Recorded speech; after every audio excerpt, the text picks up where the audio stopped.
Hano turi ni mu karere ka Nyarugenge, ni mu murenge wa Muhima, ni mu kagari ka Rugenge, ni mu mudugudu w'Impara, ahabereye inkongi y'umuriro. Ipoto y'amashanyarazi yaje gufatwa n'inkongi y'umuriro ku iki gicamunsi mu masaha ashyira saa 12 za mu gitondo, ubwo inzu eshatu zafashwe n'inkongi y'umuriro. Abaturage bagera muri 15 bari bari mu izi nzu eshatu, babiri baje gufatwa n'inkongi y'umuriro birangira bitabye Imana. Imbangukiragutabara ku bitaro bya Muhima itiza gutabara abandi bahiriye mw'ino nkongi y'umuriro yatewe n'ipoto ry'amashanyarazi. Nyirabayazana ni ipoto ry'amashanyarazi yaje gufatwa n'inkongi y'umuriro, uko insinga zakoze siriko bikarangira ipoto ifashwe n'amashanyarazi. Ubwo kizimyamwoto yatindaga kuhagera yasanze inzu zatangiye gufatwa n'inkongi y'umuriro.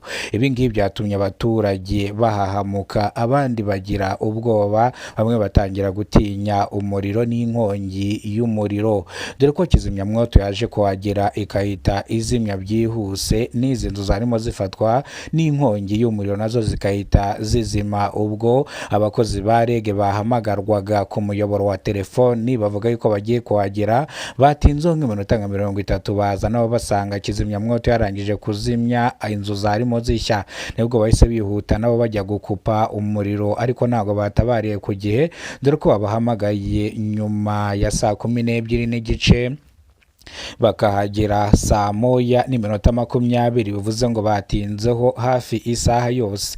Mu gutinda kwabo basanze inkongi y'umuriro imaze gufata zino nzu, ubwo ikigo gishinzwe amashanyarazi REG cyahise cyohereza abakozi bacyo b'inzobere baza gukora installation z'umuriro. Bavuze yuko impamvu nyamukuru cyangwa icyateye iyi nkongi y'umuriro nabaje kwestaraho insinga zizwi nk'iza kanari, birangira insinga z'umuriro w'amashanyarazi bazegeranyije, nibwo urusinga rumwe rwaje gushishuka rufata ku rundi. Inkongi y'umuriro ibivutse gutyo, umuriro ugendera mu nsinga birangira inzu zihiye.